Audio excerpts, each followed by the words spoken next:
Vamos a hacer un repaso de lo que di en la última clase, que faltaba medio mundo, y que además se apagaron los micrófonos en la mitad. Razón por la cual este pedazo está sin audio. Es casi como que no estuviera. ¿Qué vamos a hacer en la clase de hoy? Y si no es en la clase de hoy, en la clase que sigue. Vamos a empezar a hacer test automatizado. Vamos a escribir código sin tener la placa para probarlo, pero vamos a hacer pruebas igual. ¿Sí? Entonces, para eso necesitamos aprender a usar un framework de testing. No se pueden hacer testing automatizados sin una herramienta. ¿Por qué? Bueno, ese es el objetivo de lo que quiero repasar. Explicarles rápidamente qué es lo que más o menos estamos haciendo cuando hacemos test automatizados. Cuando aprendimos a programar, por primera vez tuvimos que hacer una función. Normalmente escribimos el main. De hecho, es lo que hicimos, o lo que deberían de haber hecho con la placa. Arrancamos de un main. Decimos, queremos que la función haga esto, le paso estos argumentos, me devuelve este valor, ponen arriba la definición de la función, van moviendo el código a la función y queda un main que la prueba y la función que anda. Y una vez que anda, se llevan el archivo, el código de la función a otro lado y el main lo tiran a la basura. ¿Sí? La idea es que ese main que escribimos va a ser una prueba. Y vamos a guardar cada uno de esos main que vamos haciendo, ¿sí? Como una forma de estar seguro que cada vez que cambiamos algo nos rompimos las pruebas que ya hicimos. ¿Sí? Cuando la función es más compleja uno se acuerda y va repitiendo las pruebas, pero seguro que alguna prueba se olvida. Entonces la idea es que todas esas pruebas queden. ¿Qué sucede? Nosotros tenemos, vamos a hacer el ejemplo con una función suma y una función promedio. La función suma la vamos a probar primero con 3 y 5 a ver si da 8, que sería la prueba más básica que hacemos. Ese sería el primer main. Como esta función satura, es decir, no desborda ni por positivo ni por negativo, después la voy a probar con un número muy grande a ver si da el máximo positivo, que es 0x7f es el máximo positivo. ¿Sí? Voy a poner un número parecido acá, le voy a sumar 3 y ver que desborde. Y después voy a hacer lo mismo con un negativo. Voy a poner un número muy chico y voy a ver que dé 0x, que es el máximo negativo. ¿Sí? O sea, hubiera hecho 3 pruebas. Normalmente ustedes ¿qué harían? Cambian el 5 por el número grande, después lo cambian por el número chico, ponen el menos 3 y se fijan si dan cada uno. Nosotros vamos a guardar este main más este main más este main para este. Por otro lado, tenemos promedio, al cual también le vamos a hacer 2 o 3 pruebas. Le vamos a poner una prueba de 1, 2, 3 y vamos a ver que el promedio de 2. Y después vamos a hacer un promedio con 2 números muy grandes como estos para ver que si desborda este me dé error. Y después vamos a hacerlo con 2 números muy chicos para ver que si desborda también me dé error. 6, 3 main más. Y después todavía falta mi programa que usa esta y que usa esta, que es otro main más. Entonces ahora tendría que compilar 7 programas, nada más que para usar 2 funciones básicas que se prueban con 3 cosas. Entonces, hacer esto a mano no funciona. La única posibilidad es usar una herramienta que lo haga solo. ¿Sí? Esa herramienta descubre solo qué es lo que tiene que compilar, qué es lo que tiene que hacer, lo hace por concordancia de nombres y la única, o sea, hay que aprender a usarla. Después es muy fácil cuando la aprendieron a usar. ¿Sí? Y hace un montón de cosas solas siempre y cuando entendamos cómo funciona. Entonces, esa herramienta es la que queremos usar. Pero en esencia, cada prueba que escriba vamos a hacer lo mismo que hubiéramos probado a mano, solo que en lugar de hacer un main y tirarlo a la basura, lo vamos a guardar en un archivo y van a ir quedando uno a continuación del otro. ¿Sí? Entonces, van a ver que como escribimos las pruebas es parecido a como si las probáramos a mano. ¿Se van agregando las pruebas? Sí. Si yo cambio 3 y 8 y que dé 11, eso se suma. Sí, porque la idea es que vos hagas una batería de pruebas. Lo que pasa es que vos normalmente vas a hacer una prueba por cada caso. Esta función tiene 3 posibilidades. que sature negativo, sature positivo o que no sature. Entonces con 3 casos tenés probado todo. ¿Sí?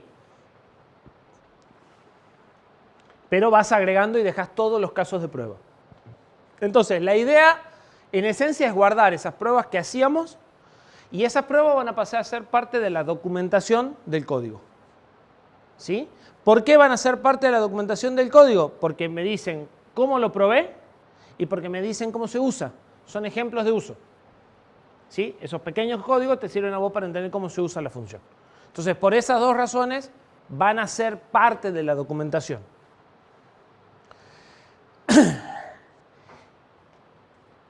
Esas pruebas es lo que vamos a llamar test procedure. Este es un test procedure, este es otro, esto es otro. Cada uno de los casos de prueba. Cada prueba hace lo mismo.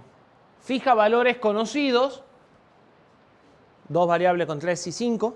Llama a la función bajo prueba, suma y verifica los resultados. 8 para esto. ¿Sí? Solo que los resultados no van a ser más printf en pantalla. Los resultados van a ser, o sea, el mismo programa tiene que saber si está bien o si está mal y devolver un error si el resultado no es el correcto. Para lo cual vamos a usar una función que se llama assert para decirle esto debería ser tanto y si se cumple bien y si no se cumple, parate y avísame el error. ¿Sí? Un archivo de test va a ser una colección de test procedure. ¿Sí? Entonces, esto probablemente lo pongamos en un solo archivo de test con 3 procedimientos. Y para no repetir código, vamos a tener la posibilidad de definir un bloque que se ejecuta antes de cada procedimiento. Entonces, en lugar de poner acá siempre las mismas variables, las pongo acá y la escribo una sola vez. Y un bloque que se ejecuta al final también, ya sea para desasignar memoria que creé acá o para hacer alguna limpieza que tenga que hacer después de cada test. Una de las cosas importantes es que los tests sean independientes, ¿sí? Que ya lo vamos a remarcar. O sea, este test no tiene que depender de este. Yo debería poder ejecutarlos así o al revés y debería dar lo mismo. Y cada test tiene que estar autocontenido, o sea, tiene que arrancar desde el inicio, llevar las cosas a un estado conocido y recién ahí ejecuto la prueba. Nosotros vamos a usar una herramienta que se llama Seedling, que está compuesta internamente por 3 herramientas. Todos los frameworks de testing de todos los lenguajes usan los mismos 3 componentes, sean dados por el mismo framework o dados por separado. Unity es una librería que me da los assert, me da estas funciones para decir esto debería ser igual a esto debería ser mayor que esto debería ser nulo, no debería ser nulo, debería ser true, etc. ¿Sí? Estas son funciones, pero uno se acostumbra muy rápido a leer calcular CRC debería dar 443D. ¿Sí? Porque vos llamás a una función y le decís esto es lo que espero y esto es lo que tenés que comparar. Y empezamos a hablar de que estas son las declaraciones de nuestras expectativas de resultados. ¿Sí? Si bien estamos llamando a función, lo empezamos a ver como una declaración. Debería pasar esto y debería pasar esto en lugar de como código. ¿Sí? Y es el objetivo, que nos acostumbremos y leamos eso. Calcular CRC es una función en este caso, y bueno, con este dato, o sea, esto es el seteo de precondiciones. Esto es la llamada a la función bajo prueba y la evaluación del resultado está en la misma línea. Acá llama a la función y el assert con este valor es lo que evalúa los resultados. ¿Sí? Todas las pruebas van a tener la misma forma. Unity entonces me da un montón de estas para que mis expectativas estén lo más claras posible. ¿Sí? Cuando yo quiero probar funciones hojas, funciones que no dependen de nadie, esto es muy fácil. Pero cuando yo quiero probar funciones que dependen de otra función, en nuestro ejemplo, promedio usa suma, pero yo quiero probar promedio aislada. Necesito, o sea, no compila, porque si quiero compilar esto sin esto no anda. Entonces necesito una herramienta que va a generar algo que se llama mock o stub, que es más o menos lo mismo. ¿Qué son los mock? Reemplazos de las funciones que no quiero usar en las pruebas y se construyen automáticamente. ¿Sí? Entonces yo le voy a poder decir, reemplazame la función suma por un mock, él me va a construir ese mock y ese mock me va a permitir decirle durante la prueba, cuando llamen a calcular CRC, por ejemplo, suponiendo que esa es una que cambié con un mock, decirle que el valor es tal. ¿Dónde se usa esto en general? Se usa, por ejemplo, cuando tenemos rutinas de comunicación. Entonces le decimos, mira, cuando te digan que transmití este paquete, vos decís que se perdió. ¿Sí? O cuando te pidan la respuesta al paquete, decís que contestaron con este paquete. Entonces saco las funciones de transmisión y recepción de la capa física y pongo mocks para mentirle a todo lo de arriba qué es lo que sucede. ¿Sí? Para hacer pruebas, las pruebas tienen que ser determinísticas. Es decir, yo tengo que poder predecir qué es lo que va a suceder. No puedo hacer pruebas, por ejemplo, usando la función de fecha y hora. Porque la prueba va a andar ahora y no va a andar dentro de 15 segundos. Entonces, cuando tengo que trabajar con cosas con fecha y hora, tengo que hacer mock y sacar la función real de fecha y hora y poner una función que le diga, cuando te preguntan la fecha, decir que es el 15 de julio de 1974. Porque es la única forma. ¿Sí? Y de esa forma le puedo decir, contéstame que es un año bisiesto, contéstame que es el 2000, contéstame que es el 29 de febrero, a ver si yo manejo las cosas adecuadamente. ¿Sí? En esos casos es donde me hacen falta los mock. No es el único, pero es donde se entiende mejor por qué querría sacar a una función de la prueba. Nosotros vamos a ver dos generadores de mock. Este generador de mock, que se llama CMOC, los dos funcionan más o menos de la misma forma. Este generador de mock es el que propone la herramienta. En este generador de mock hay que decirle primero un guión de lo que va a suceder.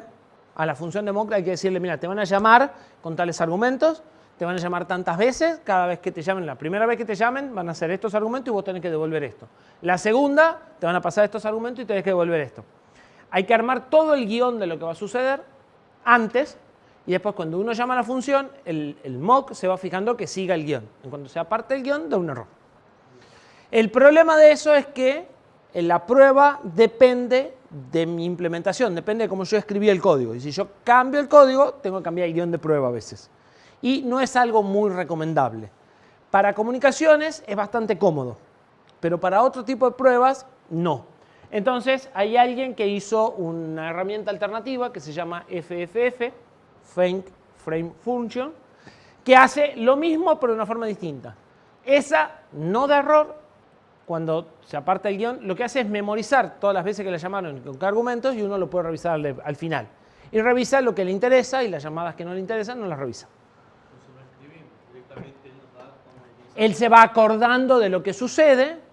De todas formas, a veces tenés que escribir algo para ayudar cuando querés probar situaciones complejas, pero en muchos casos lo único que haces es memorizar los llamados, después te fijas si la llamaron 3 veces, si la llamaron con tal parámetro, pero si vos llamás a más funciones, no te preocupa, vos solo te fijas en las que te interesa y las que no te preocupan, no las tenés en cuenta. ¿Sí? Y por último, eso es la segunda herramienta, el generador de mock, porque yo no me senté a escribir todas las funciones de reemplazo. Y el último, que en nuestro caso es Seedling, que es el que le da el nombre a la herramienta, es el que se encarga de compilar todo esto, de averiguar qué hay que compilar, o sea, es como una especie de super makefile. Detecta qué es lo que tiene que compilar, compila, ejecuta, se fija cuáles pruebas andan, cuáles no, y me tiene un resultado consolidado después de haber compilado estos 3 con este, más estos 3 con este, y haber ejecutado las 6, me dice de las 6, una anda y 5 falla. ¿Sí?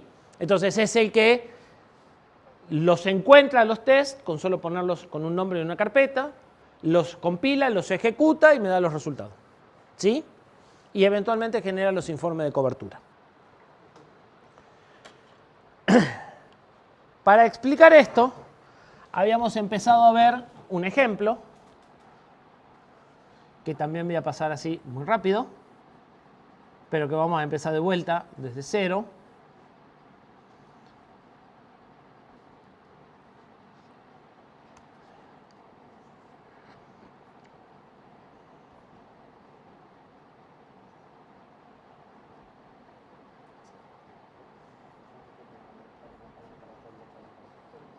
Este es el momento de preguntar cualquier cosa que no entiendan.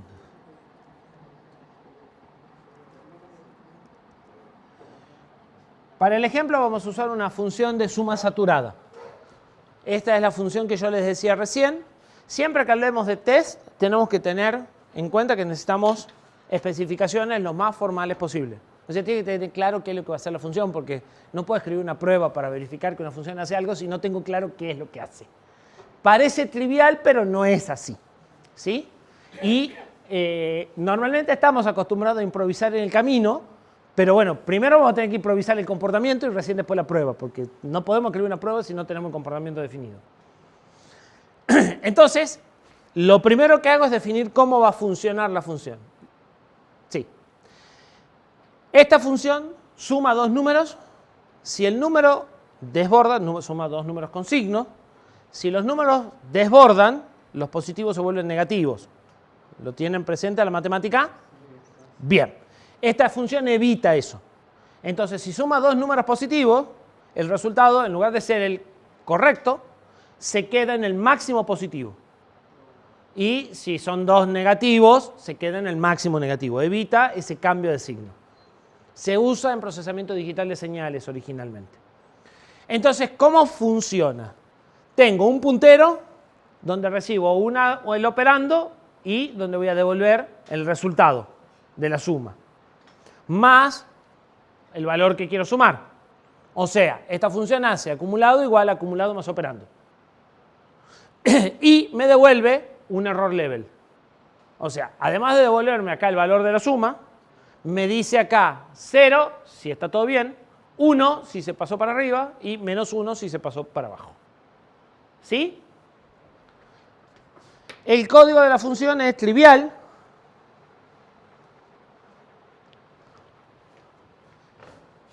Hace la suma en una variable temporal.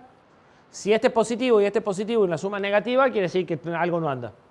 Me pasé. Entonces, si me pasé, el resultado es esto y 1. Si este es negativo y este es positivo, me pasé para el otro lado.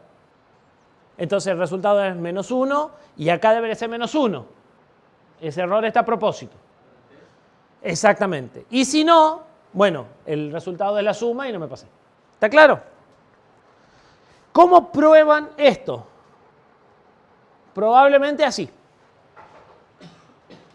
Declaro una variable suma sí o sí porque tengo que pasar un puntero, o sea que no puedo hacer suma de 3 más 5 porque no puedo pasar una constante en el primer argumento. Le doy el valor 5, llamo con la variable i3 y hago un printf para ver si suma quedó en 8. Y si hiciese las cosas bien, porque probablemente lo hubiese hecho así, también tendría que hacer un printf para ver que esta función dio 0. Porque tiene dos resultados y ahí estoy probando uno y el otro no le doy bolilla. ¿Sí? Bien. A esto lo queremos convertir en una prueba. ¿Qué hacemos? Instalamos Seedling.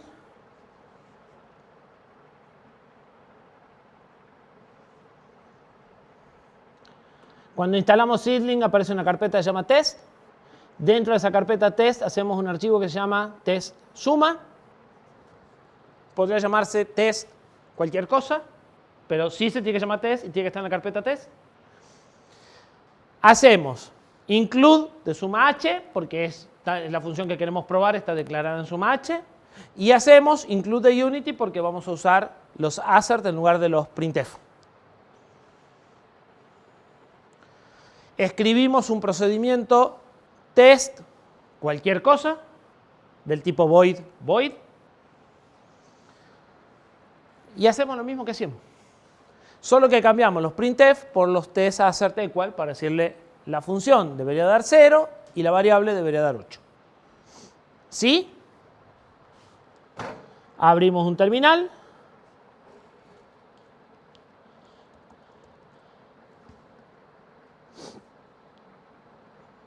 Y ejecutamos Seedling. Cuando ejecutamos Seedling, ¿qué hace? Genera un runner para la suma. Para correr la prueba, se compila súmase con tsuma. En ninguno de estos archivos hay un main. El main no se usa, porque yo estoy probando esta solita. Entonces, genera un archivo main automático en donde llama a cada uno de los test procedure que yo definí. O sea, se fija cómo se llaman los procedimientos y crea un main. Lo compila. Compila el archivo de test. Compila el archivo suma C. ¿Cómo sabe que tiene que compilar suma C? Porque es el include de suma H. Razón por la cual los H y los S se tienen que llamar de la misma forma para que esto funcione. Es mandatorio. Hasta acá era optativo.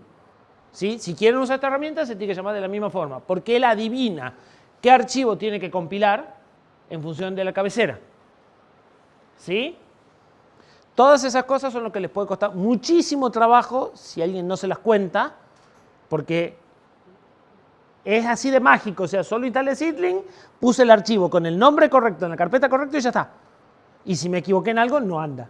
Y das vuelta y no anda. Lo ejecuta y me muestra los resultados. ¿Sí? Bien. ¿Hasta aquí se entiende? Hasta aquí, bueno, yo ahora genero un informe de cobertura. El informe de cobertura me dice qué archivos se probaron y qué archivos no se probaron. ¿Qué líneas se probaron y qué líneas no se probaron? Esto sería gcov.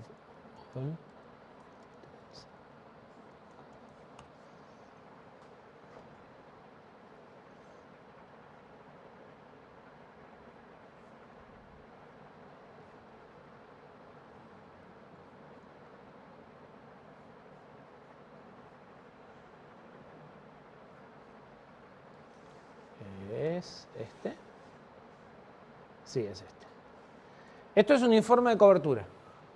Me dice que en el archivo suma C se probaron 7 de las 12 líneas de código fuente que tienen y que se probó una de una función que está definida. Entonces, a nivel función estamos bien, estamos en el 100%, pero a nivel línea de código estamos bastante mal, 7 sobre 12. Y a nivel salto estamos peor, 4 sobre 12. Y si hago clic acá, puedo ver cuáles son las líneas que se ejecutaron en las pruebas, cuántas veces se ejecutaron, una porque tengo una sola prueba, ¿sí? Y cuáles son los casos que me faltan probar. Y cuáles son las combinaciones que me faltan probar. Fíjense que acá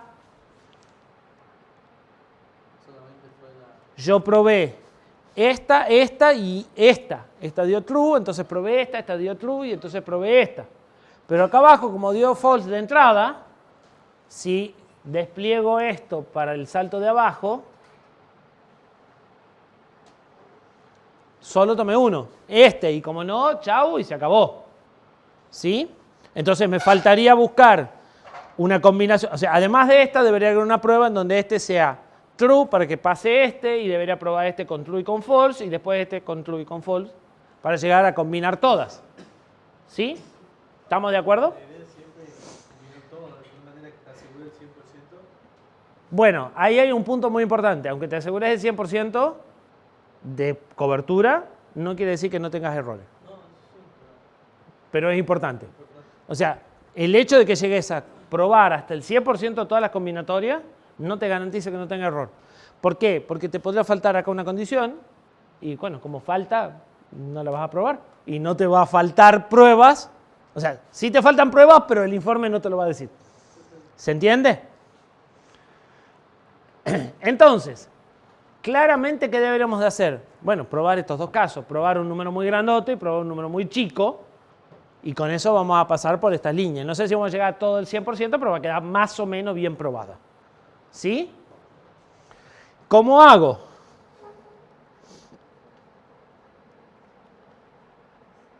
Simplemente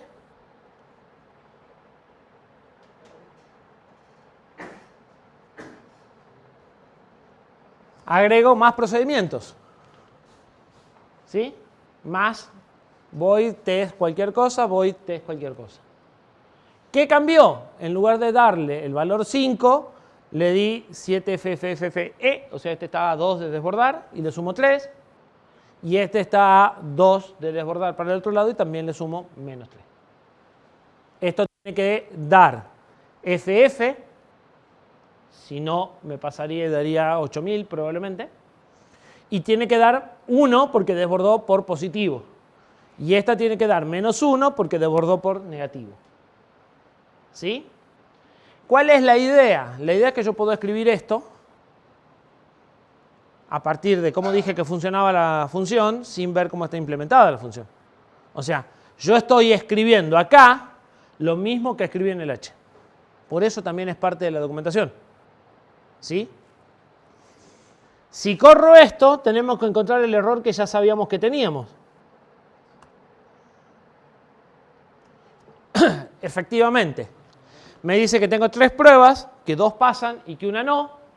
Y me dice que en el archivo tsuma, en la función tsuma límite inferior, se esperaba un -1 en la línea 76, pero lo que tuve es un 0. Esto es Unity.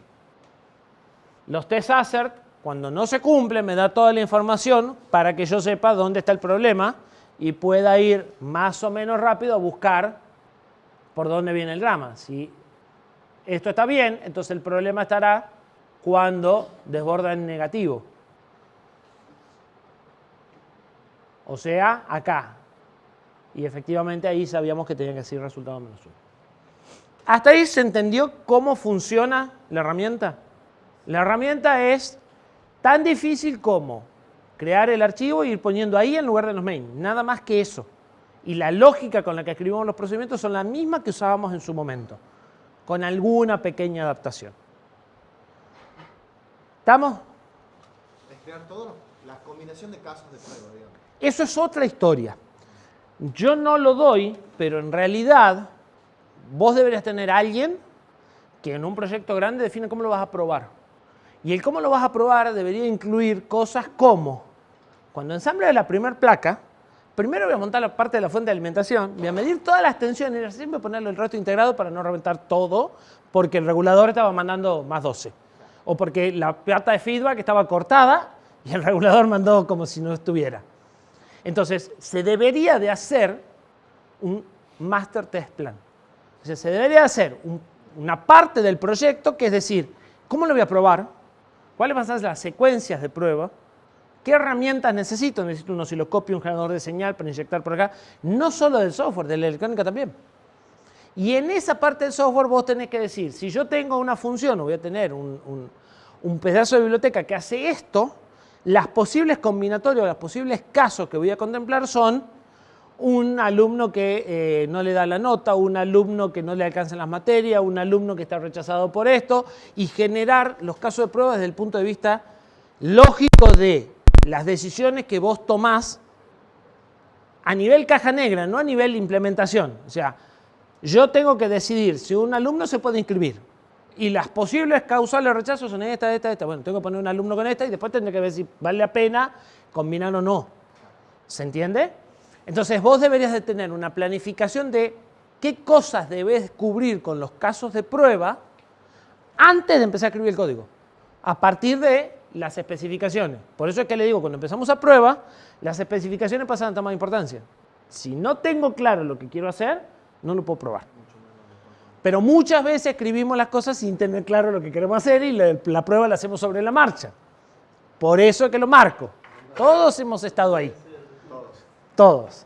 Acá no hay nadie que pueda tirar la primera piedra.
Aquel sigue prendido. Por ahora. No, y este está con pila al mango. ¿Desde dónde? No sabemos. No, no sé. Las pilas están en contra de ustedes. En realidad es el cargador de pilas, me parece que se jodió el cargador de pilas. Bien. Entonces, custom fake es una función de callback. Lo que yo le estoy diciendo acá es, cuando llamen a acumular, vos llamame a esta función. Y yo acá voy a hacer lo que me haga falta. ¿Sí? Que es la versión más trabajosa posible, porque tengo que escribir código. Este caso, ¿cuál es? 1, 2 y 3. ¿Sí? Yo sé que en este conjunto de datos no hay desborde. Entonces puedo escribir una versión sustituta de acumular que hace lo básico para que esto funcione bien, que es sumar y devolver 0. Porque yo a esta función la uso en este caso de prueba únicamente. Y con 1, 2 y 3 me alcanza decirle acumular, haceme la suma y devolverme 0. ¿Se entiende cuál es la idea? Entonces, acumular fake es mi forma de hablar con la función sustituta. Y le digo, cada vez que te llamen a vos, vos llamá a esta. Dentro de este caso de prueba. En otro caso de prueba le podré hacer una cosa distinta a la ficticia. ¿Sí? Y acá, como estoy sumando números positivos que no desbordan, le digo, mirá, sumá el valor y devolvé 0. Con eso me alcanza para resolver este caso de prueba. Y después sigo igual que antes. Llamo a promediar con el vector de datos con 3 y con el puntero a donde quiero que quede el resultado. Le digo, promediar debería devolver 0 y el resultado debería ser 2, que es el promedio de esto. ¿Sí? ¿Se entiende? Por ahora lo único que tuve que escribir de más fue esto. Y entender de dónde sale esto que nadie escribió y que no existe en ningún lado porque se va a construir recién cuando lo compile. Entonces, Visual Studio Code normalmente les marca errores que le dicen, no, acumular fake no existe. Aquel no existe. No existe porque cuando ejecute seedling recién se va a construir. El H, la estructura, el C, todo solo. ¿Sí?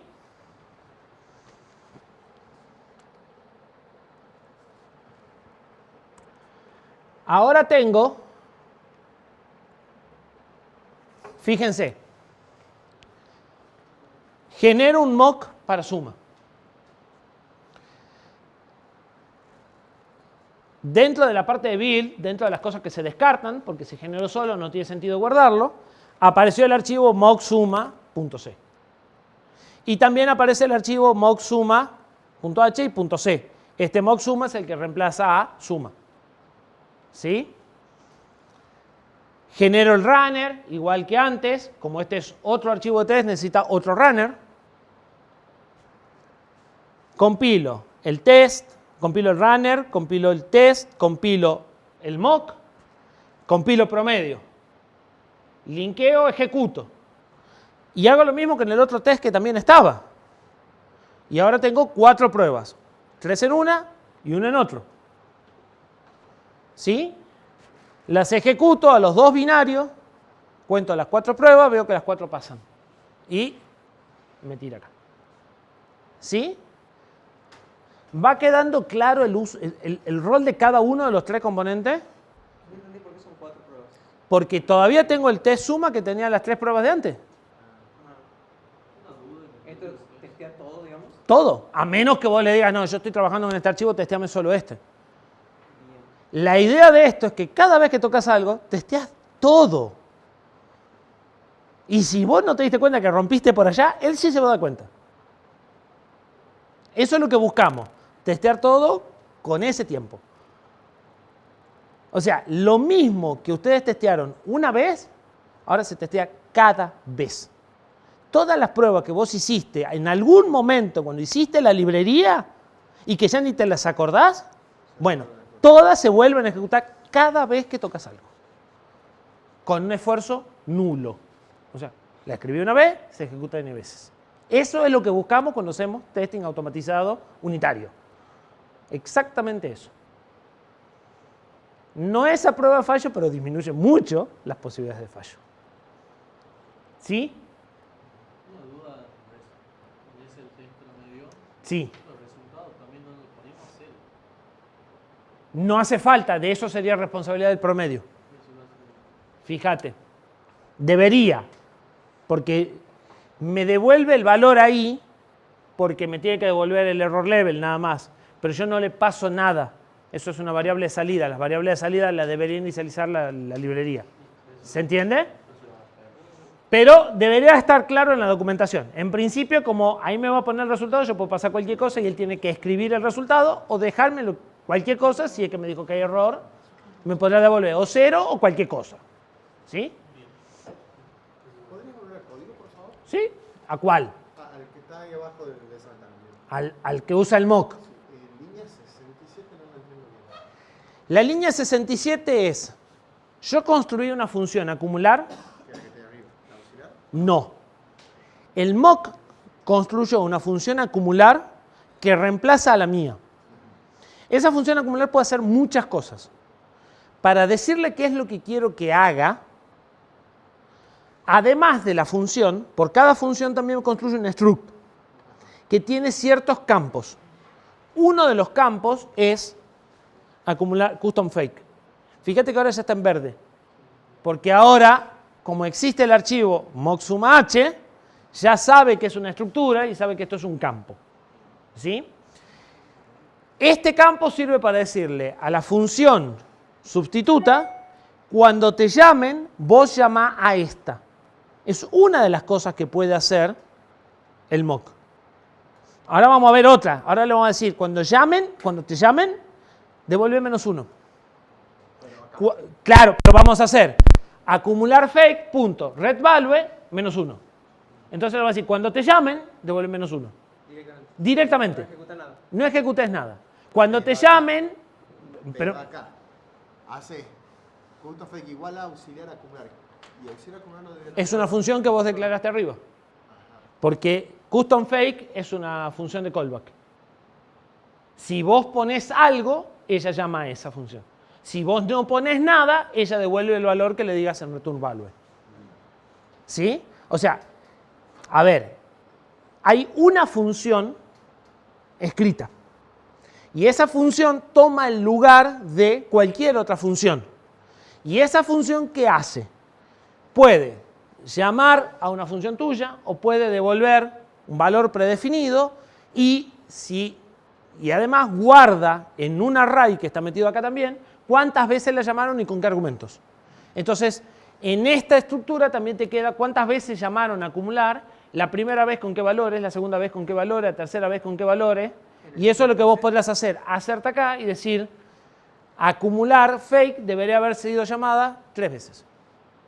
¿Sí? Entonces, tu forma de comunicación entre el test y la función esta sustituta es a través de esta estructura. Vos le pones cosas y ella deja cosas para que vos revises.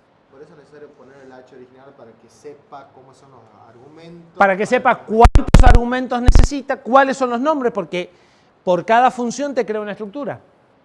Obviamente esto consume mucho más memoria, pero es para la prueba, después se tira, ya está. ¿Se entiende? Entonces, si vos tenés declarado 2 funciones en el H, acumular y restar, te va a aparecer acumular fake y restar fake. Si no usas restar fake, listo, no hay problema, él te la crea igual. ¿Sí? Y si vos tenés 3 argumentos, vas a tener acá un arg0 history, un arg1 history y un arg2 history. Si tenés 7, vas a tener arg1, arg2, arg3, arg4, arg5, arg6 history. Y ahí podés ver con qué valores se llamó en el argumento 0, en el argumento 1, cada vez. ¿Sí? Y tenés otro que se llama call history, que te dice cuántas veces se le llamó. Entonces, y tenés, o sea, estas son para ver qué sucedió. Se usan abajo. Y para decirle qué querés que hagan, tenés el valor de retorno o la función de callback para decirle qué querés que haga cuando la llamen. ¿Sí? En este test vos estás reemplazando la función original por esta que está acá arriba en la 57. Exactamente. Y en este contexto nunca va a dar error esa, digamos. Estás probando otra cosa. Exactamente. Siempre acumular te va a dar un correcto, te va a dar un... Exacto, porque el valor viene de acá. Como esta devuelve 0, la fake también devuelve 0. Y obviamente esto tiene que tener la misma forma que mi función. Sería como ir y generarme un archivo suma ficticio que tiene esto metido adentro. Solo que lo hago desde el test sin tocar el código. ¿Sí? ¿Qué pasa si no le da la misma cantidad de argumentos? Te va a dar un error. Tiene un error. Porque este callback está declarada con asterisco int, int, int. Y si tu función no corresponde, o sea, si esta función no tiene el mismo prototipo que la del callback, el compilador te da un warning. ¿Warning? Un warning. Probablemente se cuelgue hermoso cuando lo quieras ejecutar. O sea, depende qué hagas con los punteros, con las variables que vayan, anda y hace pavada o se cuelga porque va a una dirección de memoria que no existe y se clava. Se clava, saltan las medidas de seguridad, digamos. ¿Sí? Depende qué tanto le pifies. Por ejemplo, si tu función recibe un argumento de más, ese argumento va a venir sin inicializar. O sea, ese argumento no va a estar. Si tu función recibe un argumento de menos, no pasaría nada mientras sean en un cortex, por ejemplo, 4 argumentos. Porque los 4 se pasan por registro. Pero cuando los argumentos están en la pila y vos no sacás las cosas de la pila, ahí sí puede darnos de pelotas espectaculares. Entonces depende mucho de la arquitectura, hasta qué punto va a andar y hasta qué punto se va a clavar. Pero sí vas a tener un warning que te dice, estás asignando una función con este prototipo, un callback que tiene un prototipo distinto.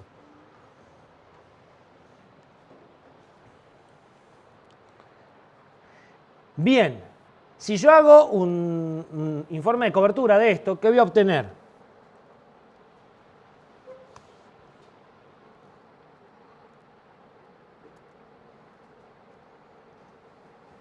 Bueno, que esta está totalmente probada, casi totalmente. Hay un par de condiciones que todavía no están probadas y que son muy difíciles de probar. Y si yo repito esto, bueno, que suma está bastante bien probada, que promedio está bastante bien probada, por lo menos a nivel de líneas se ejecutaron todas, pero a nivel salto estamos flojos. En esta, más o menos, en esta deja que desear. Y si entramos acá, bueno, sabemos qué es lo que probamos. O sea, sabemos que si bien se ejecutó esta línea, nunca tomó el break, porque nunca dio error. ¿Sí? Entonces, la línea se ejecutó, pero nunca tomamos la opción de salto, por eso se dice 1 de 2. Y por esa misma razón nunca tomamos este tampoco. ¿Qué deberíamos hacer? Hacerlo desbordar a la función de promedio. Entonces, agregamos un test case. Pero ahí si la hace desbordar solo con positivo, te va a decir 100% y falta... Bueno, la hagamos desbordar con positivo y negativo. Perdón, ¿por qué la suma está aprobada 100%? La suma no está probada 100%. Están probadas el 100% de las líneas. ¿Cagó todo en verde que hemos cambiado las condiciones? Sí, hicimos las 3 casos. Ah, bien. Positivo, negativo y cosas. Sin embargo, los saltos no están todos probados.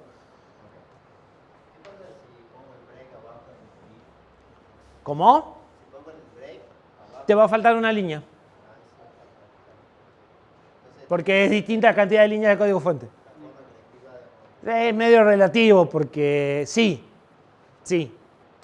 tiene cierta influencia. Por eso es que los informes de cobertura son relativos. Son para ver si te está piantando algún caso en las cosas que están, pero no es una verdad absoluta. Sirven como para saber más o menos por dónde vas. ¿Sí? Pero no es algo inamovible.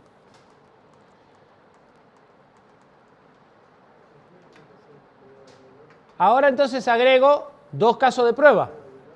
Fíjense que, ¿se acuerdan que el asterisco, el acumulado, la variable interna estaba en 0 y no saltó, ¿no? El test pasó como si nada. Y fíjense que yo lo único que hice fue sumar, o sea, yo inicialicé acá, yo no inicialicé acumulado, o sea, pasó porque pasó. Porque la variable maravillosamente tenía 0 al inicio. Me olvidé ese código que pasó. Se va a clavar. El test superior también dice menos 1. Vamos por parte. Este es el test que tenía. Agrego 2, desborde por positivo y desborde por negativo. En lugar de poner acá números muy grandes, le hago más fácil. Le digo, mirá, cuando te llamen, devuelve menos 1. Cuando te llamen, devuelve 1, no menos 1. Ahí hay un error. Claro, pero en ambos casos, promediar tiene que devolver menos 1. ¿Sí? Entonces, no me preocupo por crear, le digo, cuando te llamen, hacer tal cosa. Esto es lo que normalmente se llama un stub. No participa mucho en la prueba, devuelve siempre el mismo valor. Y si yo no le digo nada, devuelve 0. Que se supone que es lo que no molesta. No. Es lo que se supone que devuelven las funciones que tienen un retorno entero que no hacen nada, que anda todo bien. Entonces, si yo no le digo nada a acumular fake, devuelve 0. Si yo escribo esto así el test. Claro. La función de arriba decía originalmente el return 0. La función de arriba dice return 0. Que es lo que devuelve es algo que digas algo contrario. Porque si no, el compilador se iba a quejar de que la función devolvió un valor y no estaba haciendo return. Pero el acumular fake, yo acá no estoy escribiendo nada, estoy usando, ya no estoy usando la custom, ¿eh? Ojo. Bien.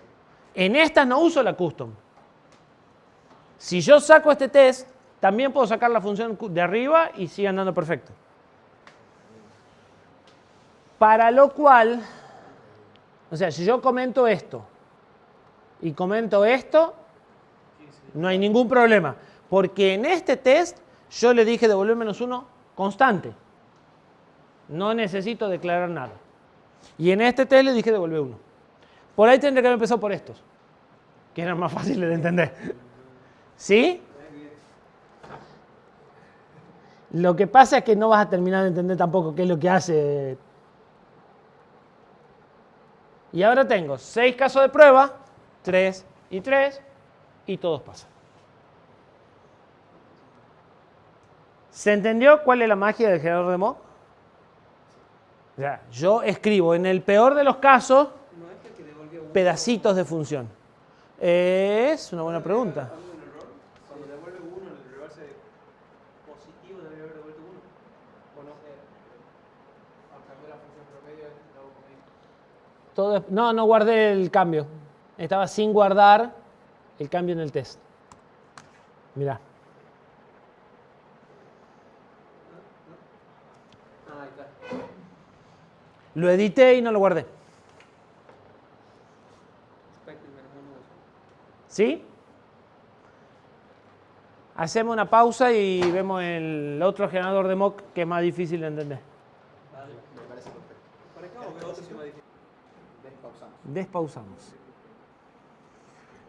Esto no es lo que nos interesa, esto es lo que nos interesa. Bien.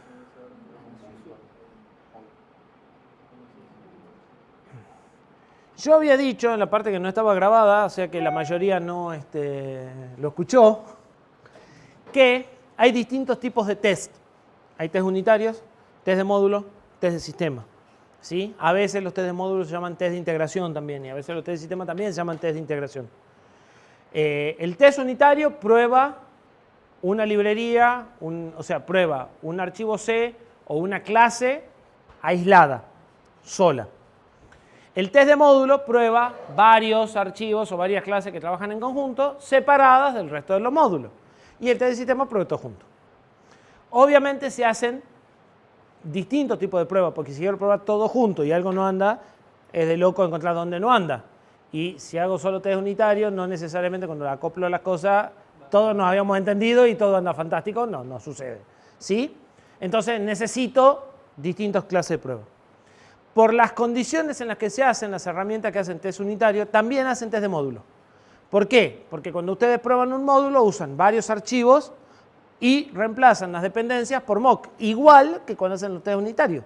Lo único que cambia es si van a usar un archivo de verdad y mock para el resto, o varios archivos de verdad y mock para el resto. Como igual necesitan los mock, igual la misma herramienta hace test unitario y test de módulo. ¿Cómo haríamos nosotros un test de módulo? Bueno, un test de módulo usaría promedio y suma de verdad.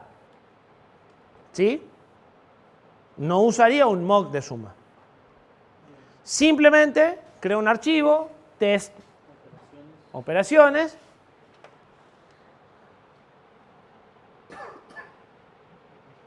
Hago include de unity, include de suma e include de promedio, porque voy a usar las de verdad.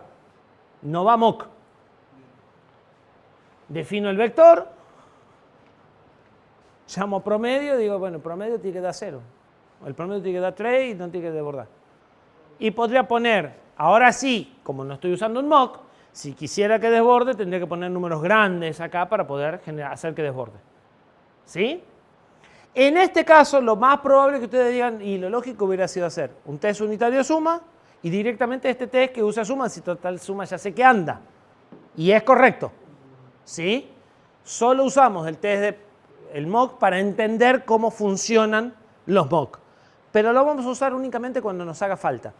Cuando nos ayude en las pruebas y cuando de otra forma no lo podamos hacer.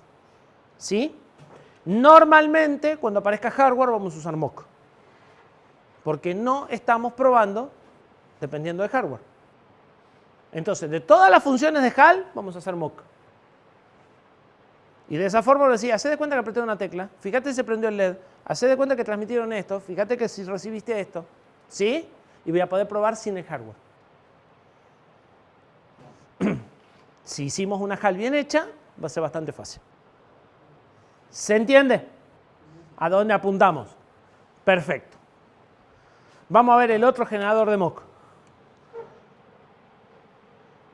Para cambiar el generador de mock, primero hay que desguardar los cambios.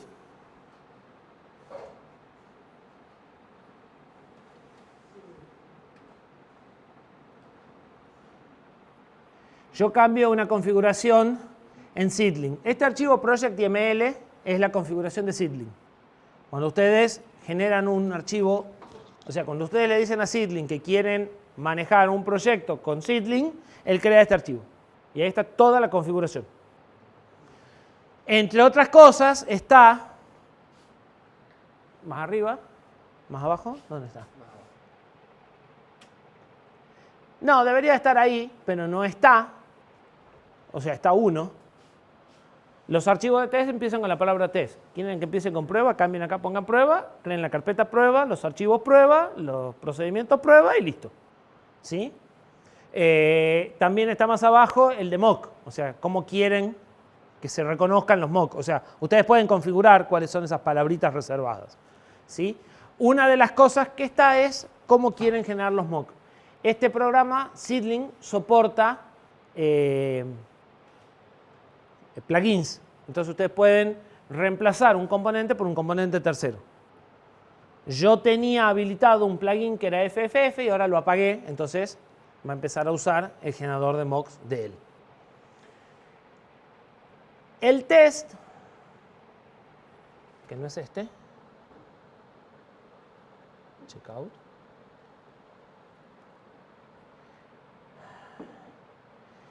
El test arranca de la misma forma. Esto ya no hace falta, me olvidé de borrarlo. Include de unity, include de mock suma, include de promedio. Solo que ahora el generador de mock va a hacer algo distinto. En lugar de hacer un struct para que yo me comunique con la función de mock, me va a dar funciones. Y yo voy a llamar a esas funciones para decirle al generador de mock, cuando te llamen, devuelve -1. Cuando te llamen, te tienen que llamar tantas veces. Y le voy a ir diciendo qué es lo que espero que suceda. Llamando a funciones en lugar de seteando miembros de una estructura. ¿Sí? Pero igual estoy hablando con la función de mock. Como la función de mock se llama acumular, el generador de mock va a crear una función que se llama mi nombre, _ expect and return, para avisarle que espero que la llamen una vez. ¿Sí? Entonces, con esto le estoy diciendo a acumular, te van a llamar una vez.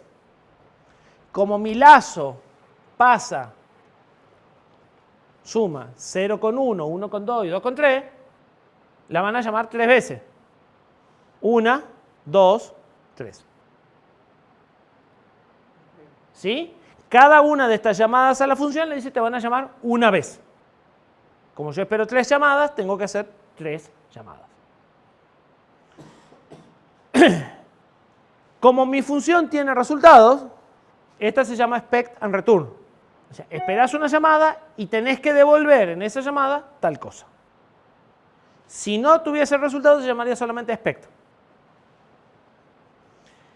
Y los argumentos que recibe van a ser los mismos que recibiría mi función, más el valor del resultado que quiero que devuelva.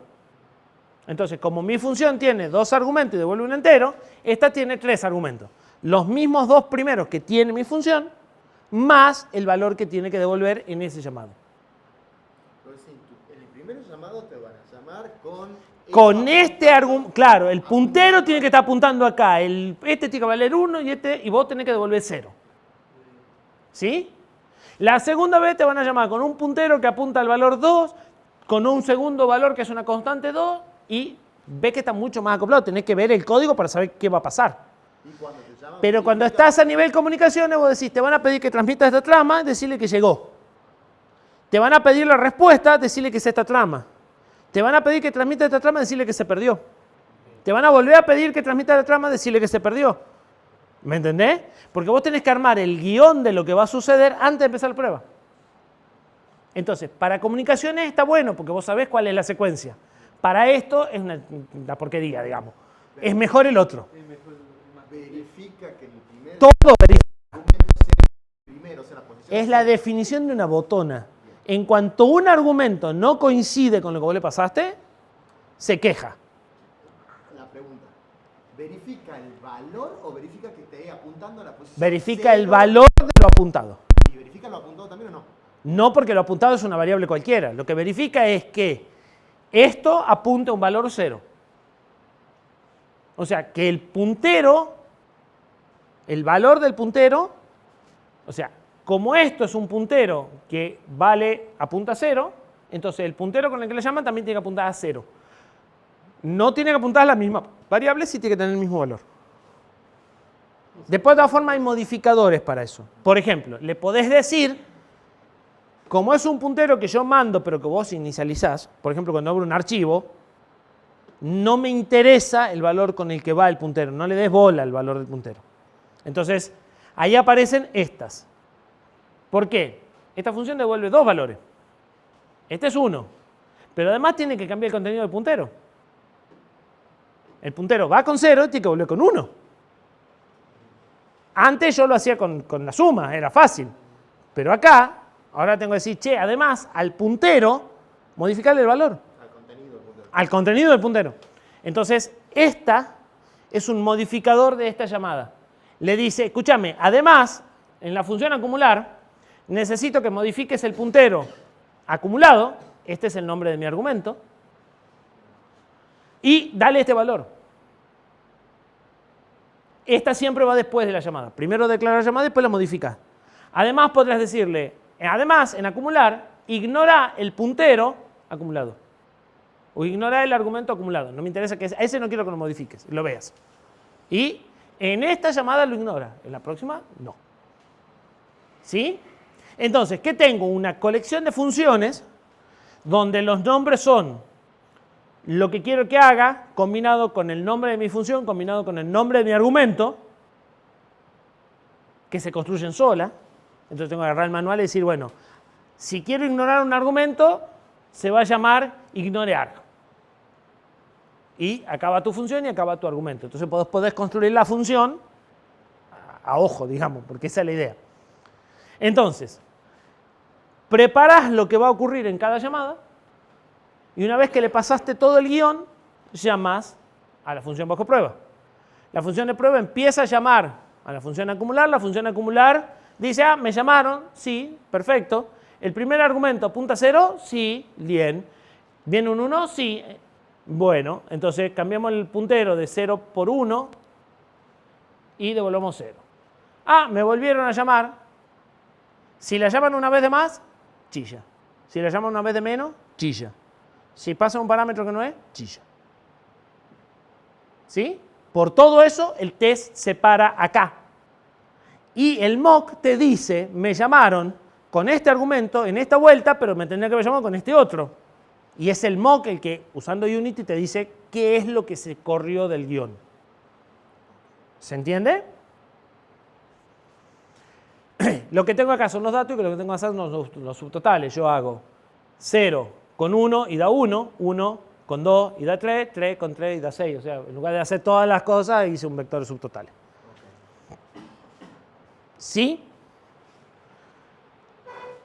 Más allá de exactamente cómo se usa, la idea es, yo con funciones, ahora no con una estructura, con funciones les voy diciendo qué es lo que quiero que pase.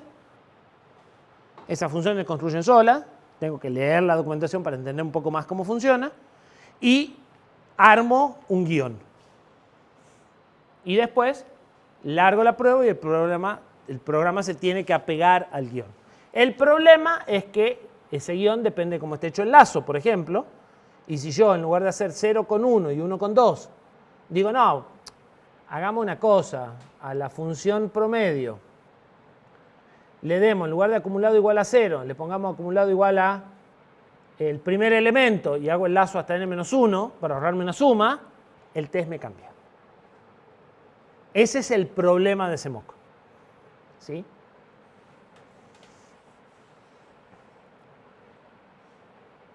Y en los otros tests, que creo que están acá, ¿ver? Es más fácil porque tengo una ignora en return. Dice, no importa cuando te llamen, vos siempre devuelve -1. Que es el equivalente a la otra de el red val -1. ¿Sí? Entonces esto sería un stub. No hace nada. O sea, no te preocupes, no me interesa cuántas veces te llamen, no te preocupes por los argumentos y cada vez que te llamen vos devuelves -1 y está todo bien. ¿Sí? Es lo mismo, esta la necesito para la prueba, esta tapa el agujero, digamos. Entonces, esto es lo que llamamos mock y esto es lo que llamamos stub. Pero es la misma cosa. ¿Quedó claro?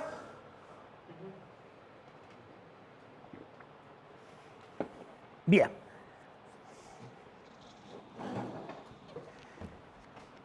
Si quedó claro, entonces vamos a lo que sigue.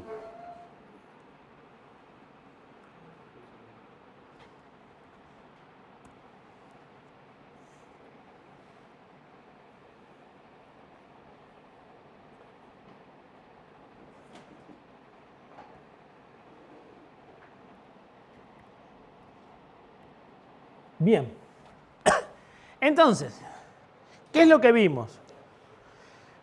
Lo que vimos es que nosotros hacíamos una serie de pruebas cuando escribíamos el código y que esas pruebas las tirábamos a la basura.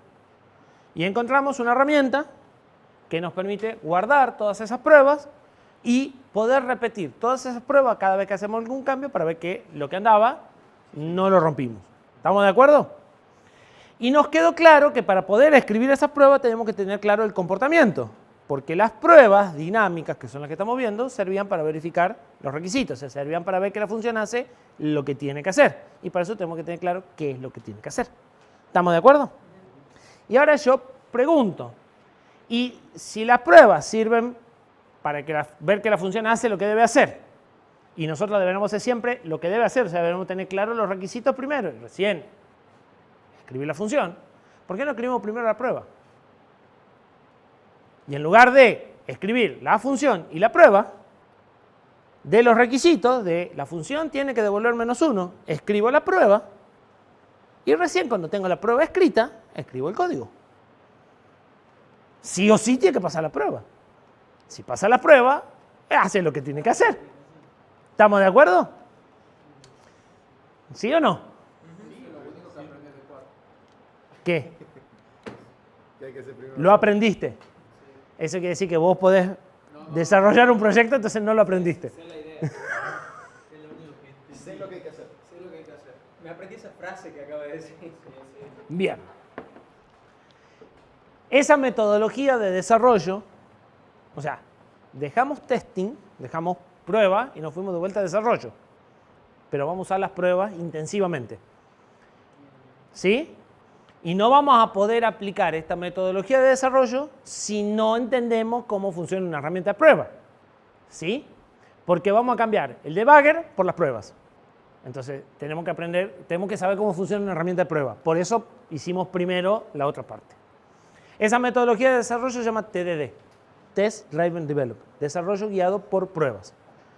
Y es una metodología que básicamente dice, primero vamos a escribir las pruebas, después vamos a escribir el código para que pase las pruebas, pero que está formalizada en un conjunto de reglas que vamos a ver ahora. ¿Por qué vamos a hacer esto? Porque vamos a tener software de mayor calidad, por varias razones.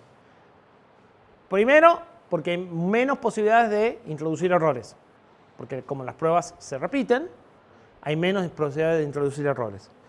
Al hacerlo de esta forma y al aplicar la metodología como corresponde, vamos a tener coverage del 100% casi garantizado. Naturalmente vamos a tener cobertura del 100%, si aplicamos bien las 3 reglas de TDD que vamos a ver después. Vamos a obtener un diseño de la interfaz mucho mejor porque primero vamos a escribir el código prueba, o sea, primero vamos a poner en el lugar del que usa la biblioteca y después en el lugar de que la desarrolle y no al revés. Entonces, primero nos vamos a calzar el zapato del que la usa y eso va a hacer que nuestro diseño sea mejor y más simple también. ¿Sí? Vamos a tener, aunque parezca mentira, más productividad, o sea, vamos a escribir más líneas de código por unidad de tiempo, aunque escribamos pruebas. Primero, porque en las pruebas estamos haciendo lo que ya hacíamos, lo que igual hacemos. Pero en lugar de estar horas peleando con el debugger, como los que no me hicieron caso y salieron todo el práctico de un solo paso, ¿sí? Si vas paso a paso, demoras menos tiempo al final. Porque después, cuando hicieron todo, encontrar dónde no anda, lleva mucho tiempo. Y ese tiempo lo vamos a ahorrar. Vamos a hacer pasos tan chicos que cuando algo no anda es acá o es acá, no hay más. Y no vamos a necesitar el debugger. Entonces, el tiempo de depuración, vamos a invertir una parte en escribir pruebas y otra parte en ir más rápido. ¿Sí? Esta metodología de desarrollo sirve para desarrollos nuevos, o para bibliotecas nuevas, o para módulos nuevos. No sirve para algo que ya está. Para algo que ya está se le puede hacer test, podés agarrar el código y escribirle pruebas, pero no podés, o sea, claro, no podés porque ya está hecho el código. ¿Estamos de acuerdo? Sí podés hacerlo por un módulo, por una librería nueva. O sea, decís, bueno, me di cuenta que necesito sacar una librería para acá. Bueno, a esa librería debe ser con TDD. Y tengo un pedazo con TDD y un pedazo sin TDD. No pasa nada. ¿Sí? Básicamente sirve para desarrollar librerías, conjuntos de funciones que resuelven un problema, módulos. ¿Cuáles son las reglas de TDD? Parecen un trabalenguas. Quiero creer que en el ejemplo va a quedar claro.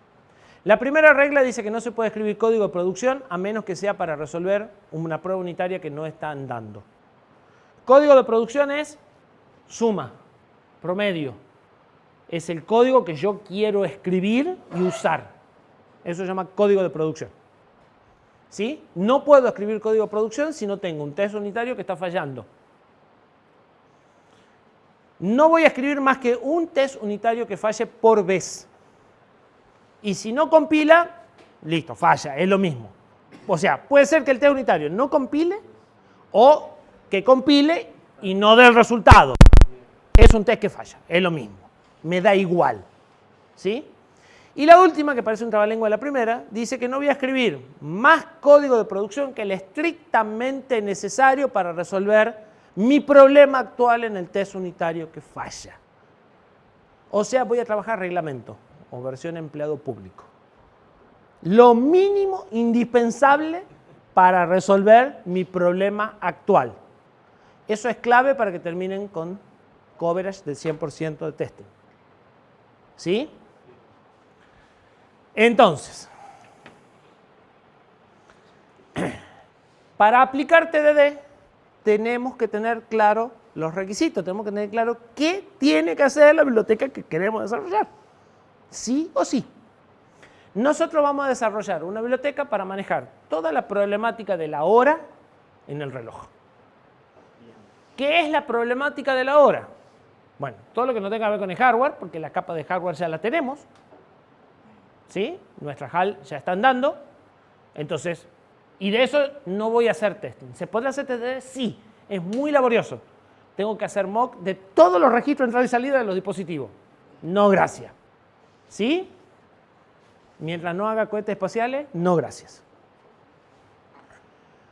Pero de la parte de la hora, de la parte de poner la alarma, de la parte de posponer la alarma, de que si pospongo la alarma hoy se corre 5 minutos y se vuelve a correr 5 minutos, pero mañana vuelve a ser la hora que tenía que volver a sonar. De todo eso, voy a hacer testing.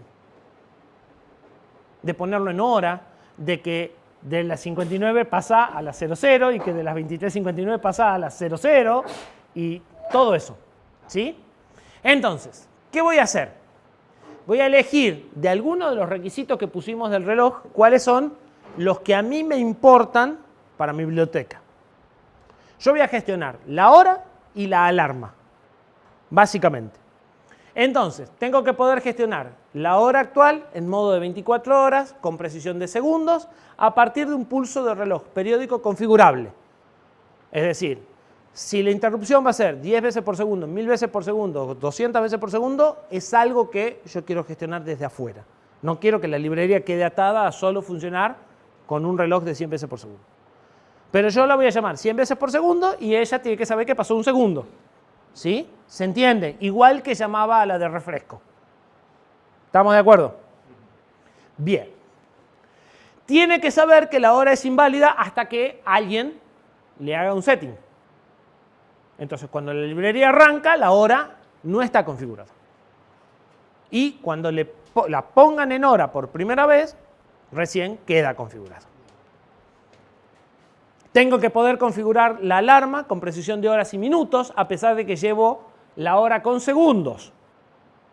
La hora la manejo con segundos, pero la alarma solo con hora y minutos. Y tengo que poder habilitarla e inhabilitarla sin cambiar la hora de la alarma.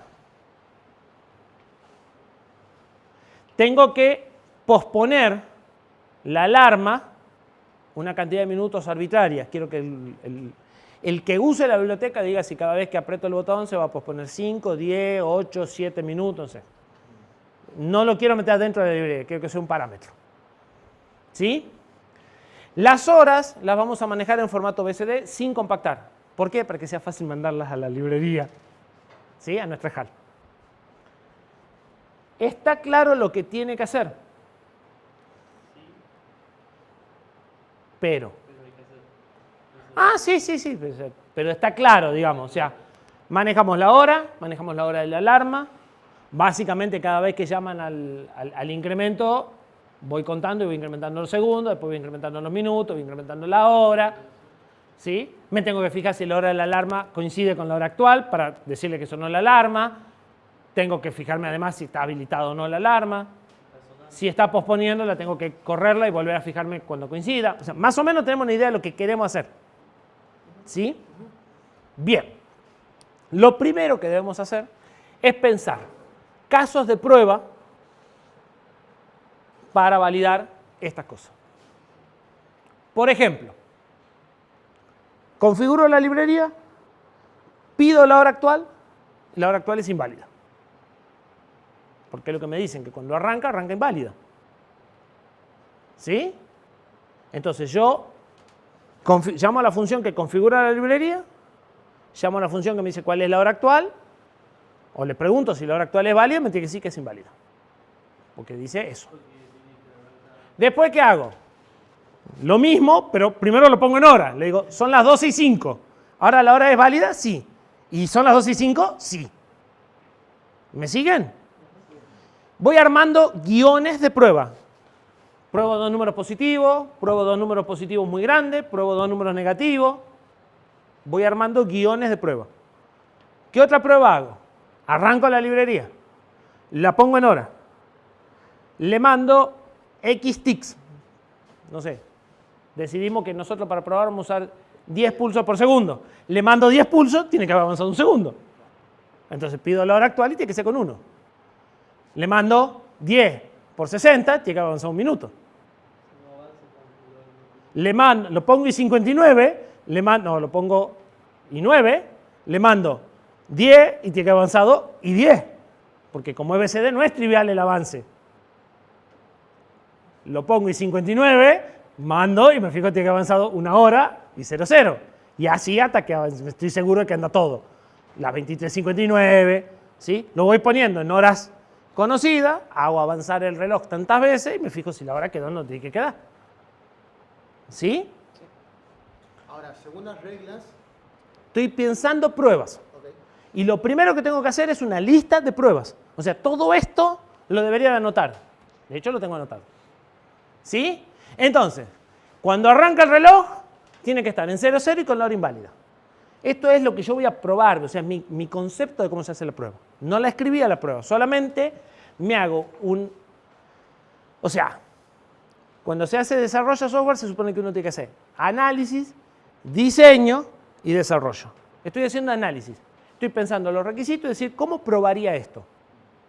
¿Sí? ¿Qué secuencias debería hacer para ver que esto más o menos ande? Esa pequeña parte de test planning. ¿Sí? Entonces, empiezo a leer los requisitos y voy imaginándome cómo haría las pruebas.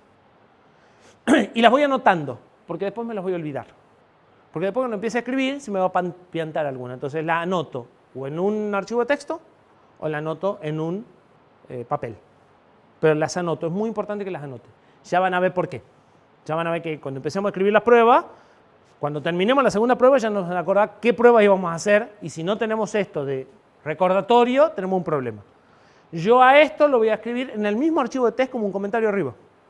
Y a medida que voy agarrando uno, lo voy bajando. Y voy escribiendo el test. ¿Sí? Entonces, antes de tocar nada, nos sentamos a pensar 5, 10 minutos. Cuando pasan 2, 3 minutos y no se nos ocurre más prueba, etapa terminada, pasamos a lo que sigue. Si en algún momento que estamos escribiendo decimos, me faltó esta, vengo, la agrego abajo y sigo con lo que estaba. ¿Sí? Esa es la idea. Bien sencillo, bien práctico.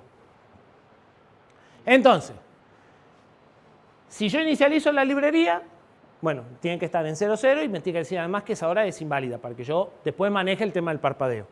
¿Sí? Yo tengo que saber que esa hora no es válida. Cuando lo pongo en hora, tiene que quedar en la hora en la que lo puse y tiene que ser válida, las dos cosas. Después de n ciclos, porque dijimos que n por segundo, después de n ciclos la hora avanza un segundo. Después de 10, después 1 minuto, después 10 minutos, después 1 hora, después 10 horas, después un día completo. O sea, voy a ir haciendo un montón de ciclos para ver que avanza lo que corresponde. ¿Sí? Y voy a probar todo el encadenado de horas, minutos y segundos. Con lo cual, tengo más o menos la hora completa. O sea, ya la hora cuenta y anda bien. Voy a probar de poner la alarma y ver a qué hora está fijada la alarma, pues me hace falta consultar la alarma para mostrarla, así que no solo tengo que ponerla, sino tengo que poder pedirla y ver que la hora a la que me dice es la misma hora que le acabo de setear. Voy a fijar la alarma y voy a avanzar el reloj hasta que coincida con la alarma para ver que suena. Voy a fijar la alarma, la voy a deshabilitar, voy a avanzar la hora y ver que no suena. Voy a hacer sonar la alarma, se hace todo esto para que suene la alarma, la voy a posponer. Y voy a ver que después cuando siga avanzando vuelve a sonar. Y después voy a volver a, o sea, voy a hacer sonar la alarma, la voy a posponer, la voy a cancelar y voy a ver que al día siguiente suena a la hora a la que tenía que sonar y no a la hora pospuesta. ¿Sí? Más o menos se entiende por dónde van las pruebas. Bien. ¿Qué hora estamos?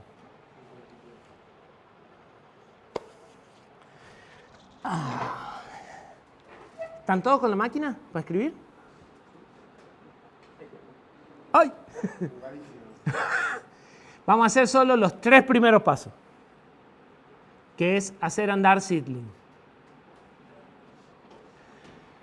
Lo ideal sería que hagan git init y creen un repositorio.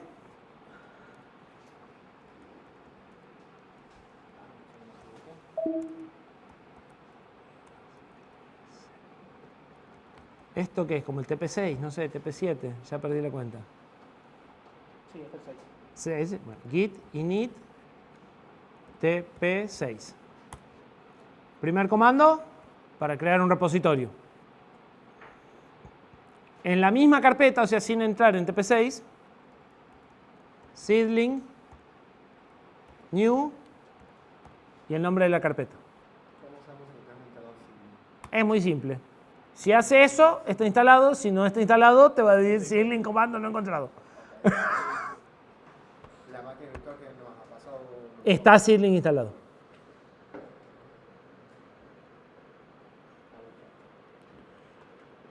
Hecho esos dos comandos, abrimos Visual Studio Code en esa carpeta que acabamos de crear, en ese repositorio. Que en mi caso está Open Folder, Proyectos, Embebidos, TP6. Tienen que encontrar src, test y project YML.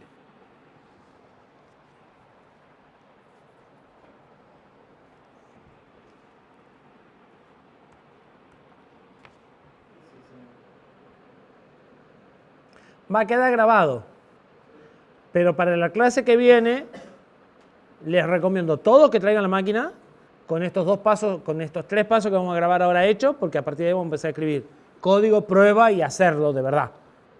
¿Sí? Entonces yo ahora lo único que voy a hacer es probar que Seedling funciona.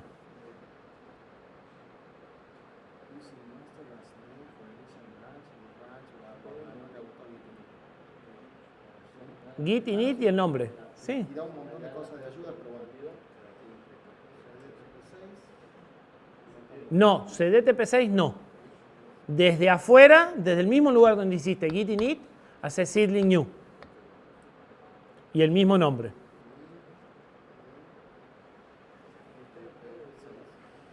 Ese es el comando. ¿Listo? Entonces, ahora abrí Visual Studio Code en esa carpeta, que se puede hacer con Code TP6. Eso no lo sabían. Code, espacio TP6. Ahí en el propio. Sí. Y te abre la carpeta en Visual Studio Code.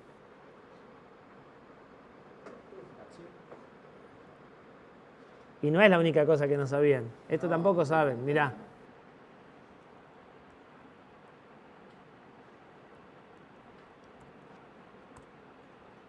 Estoy en un repositorio GitHub. Apretan el punto. Y se abre Visual Studio Code, editando el repositorio. Sí, eso también lo hacía. ¿El punto? ¿Sí? Puede ser poniendo algo adelante. Sí, probablemente. Yo me aprendí la más fácil que el punto. Este Visual Studio es el Safari y está editando el repositorio. Directamente en línea. ¿Ve?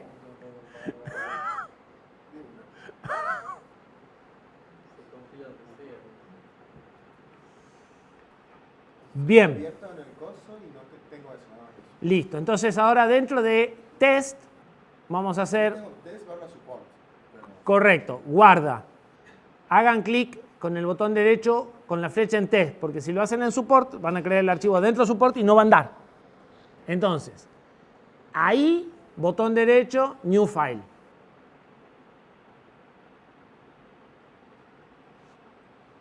Test reloj.c.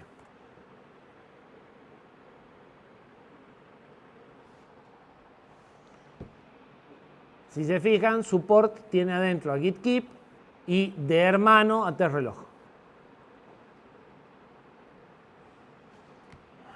Include unity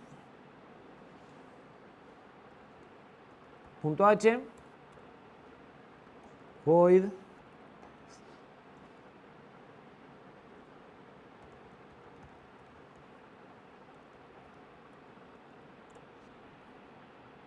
este test de adelante tiene que ser así. Después del guión bajo pueden poner lo que quieran. O sea, este nombre pueden poner el que ustedes quieran. Y con el test reloj también. El archivo se tiene que llamar test-bajo, lo que ustedes quieran. Y acá ponemos test assert fail message.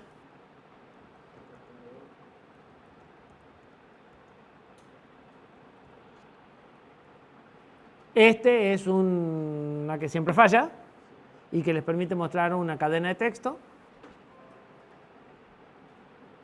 Entonces, guardado ese archivo, si ustedes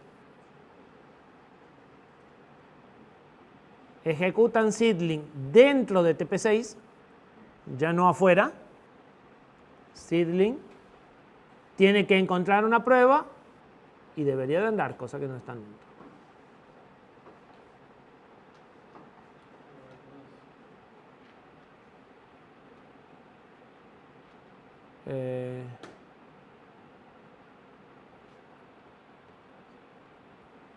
Y en ese caso vamos a hacer Unity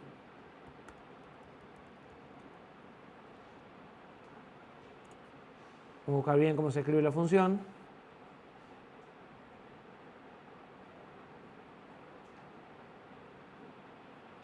En GitHub, en Unity GitHub, acá está el listado de todas las funciones de assert que hay. ¿Sí? En particular, nosotros estamos buscando test fail message. No va el assert.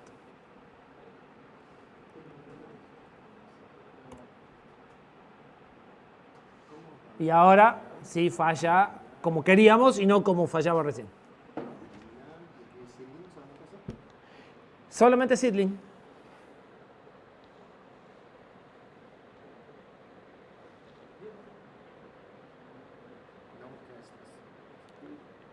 Si te dice no test found es porque test-relog no está dentro de la carpeta test.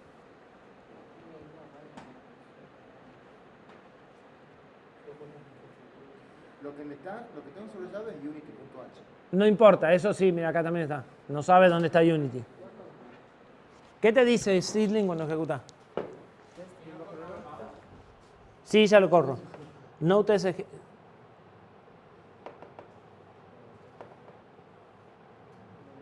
No guardaste. Por lo tanto, no está el void. Está el archivo, pero no está el void. Si corro el mouse, ¿de dónde? Ahí. Void, test, guión bajo, cualquier cosa. Void, test, file message. Y acá también cualquier cosa. Y les tiene que decir esto. O sea, le tiene que dar file, obviamente. ¿Sí? Con el mensaje que ustedes pusieron y les tiene que decir que lo encontró. La otra que le puede suceder habitualmente es que le diga not test found. Eso quiere decir que no está encontrando este archivo. O guárdenlo o les quedó adentro de support. Es la otra posibilidad. O está mal puesto el nombre. ¿Qué comando es esa para...? Seedling. El mismo comando que pusieron sin el new, sin el nada. Seedling solito.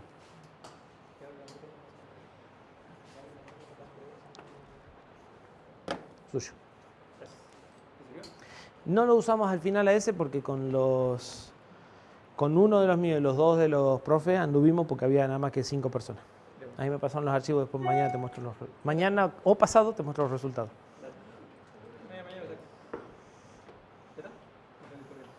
Ya está, raja tranquilo.